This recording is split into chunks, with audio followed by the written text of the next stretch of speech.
Hi everyone, it's Karen Redman, the Mayor of the town of Gawler here once again, and we're coming to the end of our public consultation for our draft budget 21-22, and it's my pleasure to have our keeper of the coin, Paul Horwood, our manager of finance and all things finance. Very experienced operator is Paul. Hi Paul.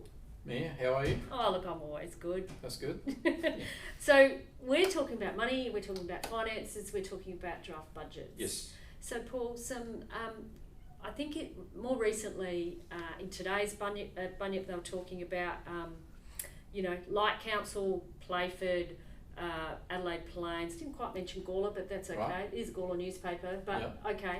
And in the Advertiser today, they also talked about, increased valuations on properties, therefore a windfall for councils. Yes. Are we going to get a windfall?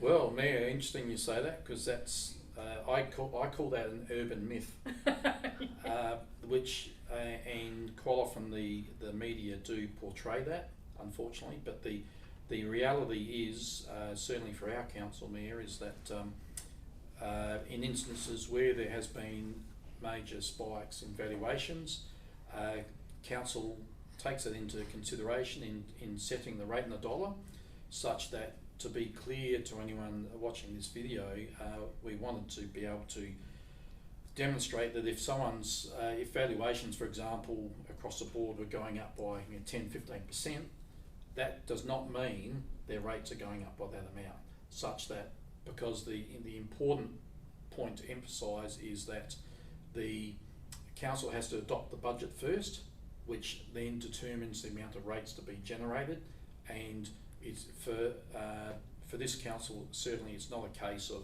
a cash windfall if the valuations go up materially, because we actually adjust the rate in the dollar. So it's a multi-layered approach to setting our rates, and we're paying our rates. So the rate in the dollar is really so the rate is per dollar per your valuation. So you times it by how much your house is worth. Yes. And so if you don't adjust the rate in the dollar, then you will get quite a significant, if your valuations go up. Now, I saw in the Advertiser today that Gawler's valuation is really not changing all that much. So it really depends on where you live and how much more expensive it is to live in your particular area. So in Gawler, it's probably not going to change all that much overall. So you want to explain just that overall. So we've put a potential of 2.5% increase rate. So that's across the board, isn't Correct. it? Yeah. Now, Mayor, the way the sort of rating system works is, unfortunately, we can't go to one in the community and say their rates are going to go up by 2.5%. That's not how the rating system works.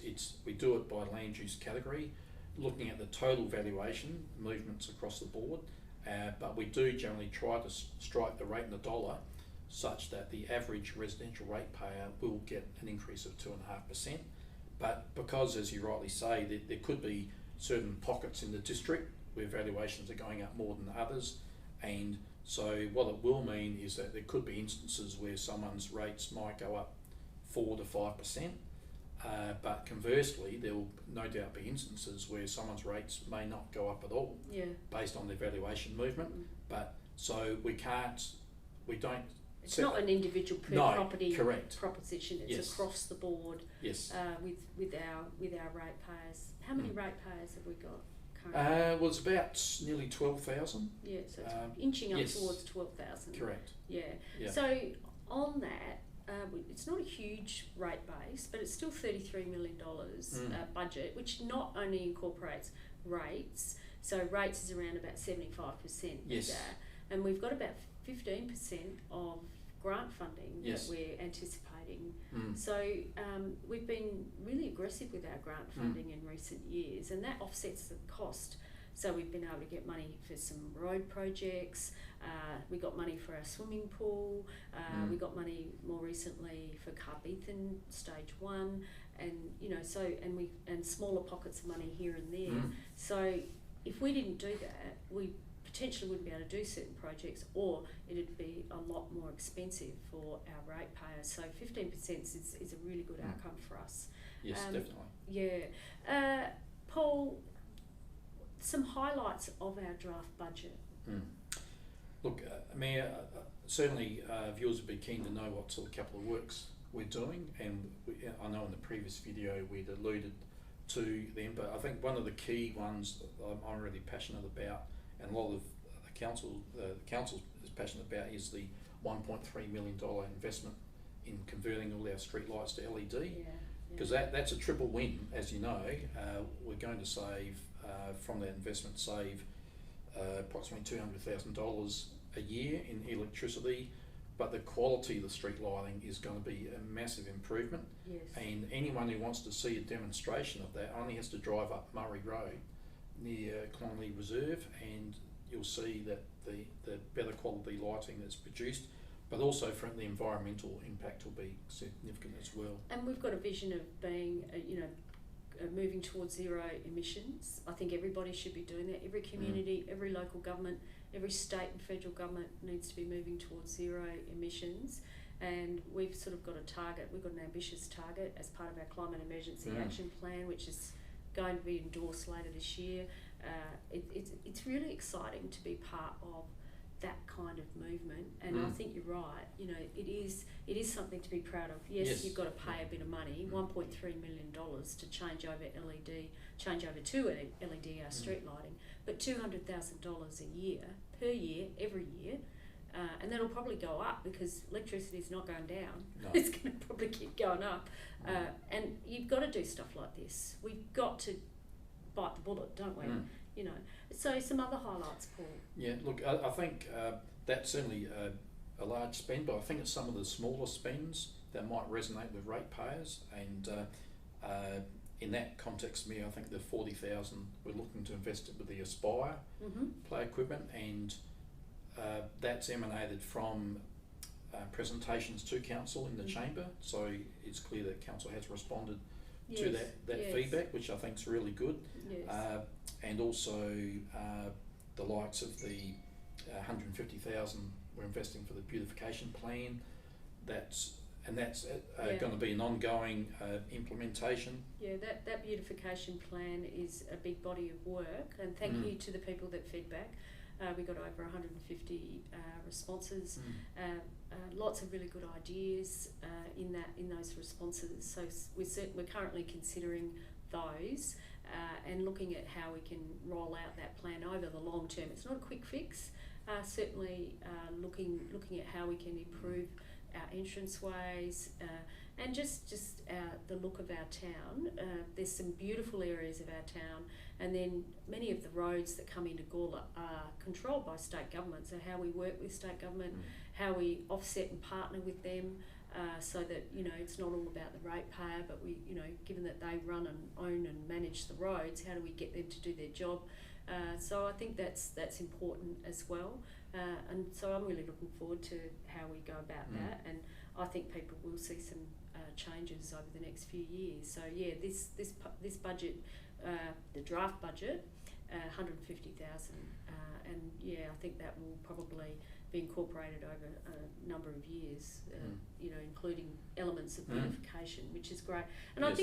I think it's also important to note that the council as an organisation does a lot of beautification already, don't we? With our parks and gardens, with things like the upgrade of Walker Place, which has been a huge success, and other elements. Our tree planting, we plant 300 trees every year.